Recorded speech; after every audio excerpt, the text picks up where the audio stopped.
جب ہم کسی کام کو شروع کرنا چاہتے ہیں تو سوچتے ہیں کہ یہ کیسے ہوگا، کس طرح ہوگا۔ آئیے آج کے واقعے سے ہم یہ نتیجہ نکالتے ہیں کہ کسی بھی چیز کے لیے، کسی بھی کام کے لیے خود خداوند عالم ہمارے لیے کس طرح راستے فراہم فرماتا ہے۔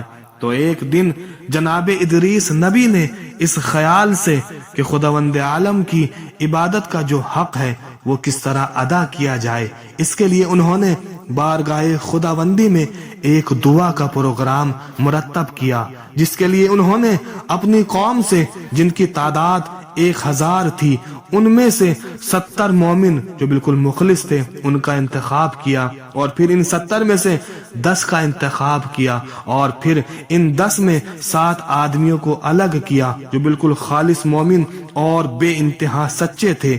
ان تمام مومنین کو لیا اور فرمایا کہ دیکھو، میں خداوند عالم کی بارگاہ میں دعا کرتا ہوں کہ وہ ہم کو یہ بتا دے کہ اس کی عبادت کس طرح کی جائے، کہ اس کی عبادت کا جو حق ہے وہ ادا ہو جائے۔ اس کا حق کی عبادت کیا ہے، اس کے لیے میں دعا کرتا ہوں، لہٰذا تم سب کے سب آمین کہنا۔ اس کے بعد ان تمام لوگوں نے زمین پر ہاتھ رکھے، جناب ادریس نے دعا کی، ان سب نے آمین کہا، لیکن کوئی بھی جواب موصول نہیں ہوا۔ پھر انہوں نے ہاتھوں کو آسمان کی طرف بلند کیا، پھر دعا کی، تو خداوند عالم نے بے ذریعے وحی ان کو حق عبادت سے آشنا کرا دیا۔ یہی وجہ ہے کہ جناب ادریس کی عبادت اس درجے ہو گئی تھی کہ تمام فرشتے بھی حیران تھے، اور بہت سے فرشتے تو ان کی زیارت اور ملاقات کے لیے آسمان سے زمین پر آنے لگے تھے۔ یہی عبادت آپ کے آسمان پر جانے کا سبب قرار پائی۔ اس کے علاوہ ایک روایت میں ہے کہ خداوند عالم نے ایک فرشتے کو کسی وجہ سے مغضوب کر دیا تھا اور اس کے بالوں پر جلا کر اسے زمین پر ڈال دیا تھا۔ جب وہ یہاں زمین پر پہنچا تو اس نے جناب ادریس نبی سے درخواست کی کہ حضور، آپ میری بخشش کی دعا خدا کی بارگاہ میں فرما دیں۔ جناب ادریس نے اس کے لیے دعا کی تو خداوند عالم نے اس فرشتے کی خطا کو معاف فرما دیا۔ جب وہ فرشتہ آسمان پر جانے لگا تو اس نے جناب ادریس نبی سے کہا کہ حضور، آپ نے مجھ پر بڑا احسان کیا ہے، اب میری دلی تمنا ہے کہ آپ مجھ سے کچھ فرمائش کریں۔ جناب ادریس نے کہا کہ میرا دل چاہتا ہے کہ میں آسمان پر جاؤں اور خدا کی پیدا کی ہوئی آسمانی چیزوں کو دیکھوں، اور وہاں پر ملک الموت سے بھی ملاقات کرنا چاہتا ہوں۔ اگر تم مجھے آسمان پر لے جا سکتے ہو تو پھر آسمان پر لے کر چلو۔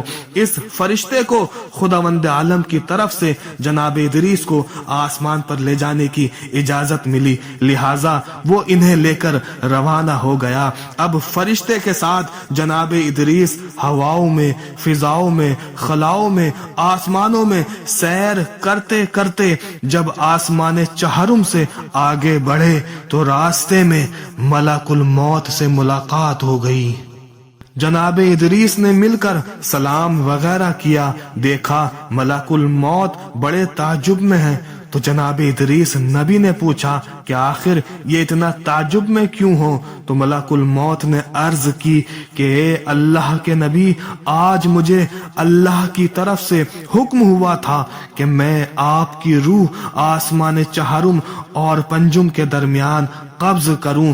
میں یہی سوچ کر حیران تھا کہ آپ رہتے تو زمین پر ہیں، تو میں آپ کی روح آسمان پر قبض کروں گا کیسے؟ لیکن اب یہاں آپ کو دیکھا تو بڑا تعجب ہوا۔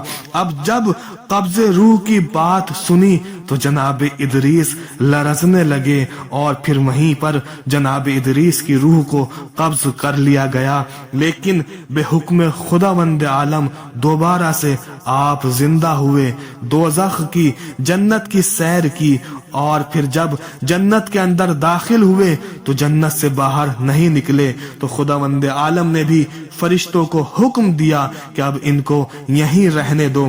اس طرح جناب ادریس زندہ جنت میں داخل ہوئے اور ابھی بھی زندہ ہیں. کبھی چوتھے آسمان پر اللہ کی عبادت کرتے ہیں تو کبھی جنت کی نعمتوں سے لطف اندوز ہوتے ہیں. یہ سارا کا سارا مقام، مرتبہ، شرف جناب ادریس کو خداوند عالم کی عبادت سے حاصل ہوا ہے. لہذا ہر ایک کو حقیقی معبود کی عبادت ضرور کرنا چاہیے.